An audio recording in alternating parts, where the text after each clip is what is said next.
नमस्कार दोस्तों, मेरा नाम सुधांशु। आज एक नई घटना के साथ आया हूँ। नोएडा सेक्टर 150 में जो हुआ, आज पूरा देश जानता है। जो है जिस तरह से जो है एक 27 साल की युवा की उसके पिता के सामने प्रशासन के रहते हुए आज इस पानी में डूबकर उसकी जान चली गई। आज पूरा देश जो है पूरी तरह से आज दुखमय है। बात मैं कर रहा हूँ कि जो नोएडा अठारती में युवराज मेहता की जो है 27 साल में उनकी जो है डेथ हुई है। और जिस तरह से ये पूरा प्रशासन पूरा जो है घटना हुई दोस्तों, इसमें प्रशासन पूरी तरह से फेल रहा। प्रशासन के रहते हुए एक ऐसी युवा सॉफ्टवेयर इंजीनियर जो कि गुड़गांव में काम करते थे, उनकी जान चली गई। इस तरह से जो है दोस्तों बताया जा रहा है कि गाड़ी जो है एक टर्निंग पॉइंट है। टर्निंग पॉइंट पर कोहरा इतना ज़्यादा था कि जो है युवराज को दिखा नहीं। और जो है गाड़ी जो है सामने एक तालाब था, बड़ा सा कुआं गड्ढा, उसी गड्ढे में जाकर उनकी गाड़ी चली गई। और जो है जिसकी वजह से उनको जो है करीब 2 घंटा तक वो अपनी ज़िंदगी से जो है लड़े। उसके बाद जब वो हार गए अपनी ज़िंदगी से, अपने पिता के सामने, अपने प्रशासन, इस गंदे प्रशासन के सामने, ये जो फेलियर प्रशासन आप कह सकते हैं, उसके सामने अपना दम तोड़ दी। एक युवा जो है, एक लड़का जो अपने बाप के सामने दम तोड़ता है तो बाप के समझ चीज उसके ऊपर क्या बीतती है। दोस्तों, युवराज एक सॉफ्टवेयर इंजीनियर थे और जो है गुड़गांव में काम करते थे। 27 साल उनका उम्र था और कोरोना काल में उनकी माता जी का देहांत हो गया। तो अपने पिता के साथ नोएडा में रहते थे।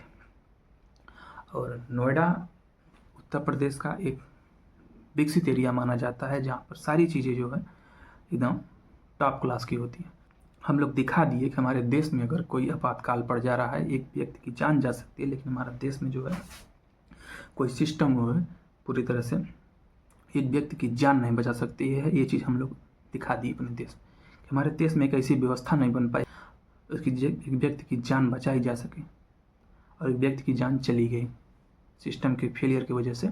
आए दिन ये घटनाएं और भी तरह तरह रूप में देखने को मिलती हैं। तो हमें सतर्क रहना है। हमें पूरी तरह से प्रशासन के ऊपर नहीं हो रहा है कि हाँ हमारी पुलिस है सामने, हमको ये यकीन नहीं, हमारे अब इतना भरोसा नहीं है। क्योंकि मैं भी युवा हूँ, आप भी युवा हैं, आपके भी बच्चे होंगे और जो भी लोग होंगे वो भी कहीं जॉब ही कर रहे होंगे, लेकिन इतना भरोसा नहीं कि मेरा बच्चा शाम को आएगा कि घर पे नहीं आएगा। जिस प्रशासन पे आप, जिसके लिए आप टैक्स देते हैं, इतना कमाते हैं, जिसके टैक्स के पैसे से प्रशासन, पूरा प्रशासन को उनको सैलरी दी जाती है, उनको अच्छा ट्रेनिंग दी जाती है, उनको अच्छा व्यवस्था देता है, हमारे सुरक्षा के लिए लगे रहते हैं। लेकिन हमारा ही सुरक्षा जब करने का समय आता है जब, तो हमारा सुरक्षा नहीं करते हैं। ये अभी किसी नेता की ज़िंदगी गई होती।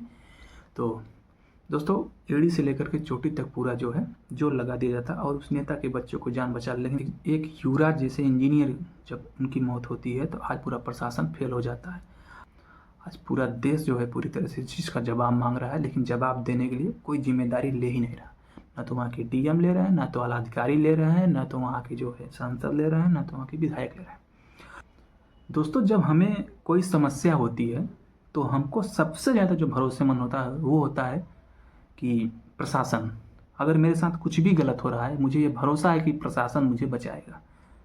और हालांकि बचाता भी है, लेकिन इस मामले में जो है प्रशासन पूरी तरह से फेल हो। अब कोई ये छोटी घटना नहीं है, एक जान की कीमत होती है, एक जान की बहुत बड़ी कीमत होती है। उनकी नज़रों में ना हो, बड़े लोगों की नज़रों में ना हो, उन नेताओं की नज़रों में हम लोग कीमत ना हो, लेकिन हम लोग भी किसी अपने अपने परिवार के एक ऐसे सदस्य हैं जो जिम्मेदारी उठाते हैं और जो है कमा करके परिवार चलाते हैं। वो भी अपना परिवार चलाते हैं। अपने सेफ्टी के लिए वो अपने बेटे को भेजे हैं बाहर पढ़ने के लिए कि हमारा बेटा वहाँ रहेगा, सेफ रहेगा इस देश में। वो लोग जानते हैं देश में कैसा है, क्या चल रहा है, उन्हें सब कुछ पता है। अगर उनका बेटा उस जगह किसी सांसद का बेटा होता, किसी विधायक का बेटा होता, किसी बड़े अधिकारी का बेटा होता, किसी डीएम का बेटा होता, एड़ी से लेकर के चोटी तक पूरा जोर लगा करके वो अपने बेटे को बचा लेता। क्योंकि प्रशासन और शासन में बहुत ताकत होती है। एक फ़ोन अगर घुमा दे कोई, तो पूरा प्रशासन, अगर कोई है, अगर मुख्यमंत्री फ़ोन घुमा दे तो पूरा सिस्टम हिल जाता है उसके नीचे वालों का। इतनी पावर होती है इस प्रशासन में। दोस्तों, मिलते हैं एक और ऐसे घटना के साथ। तब तक के लिए आपसे विदाई चाहता हूँ। नमस्कार।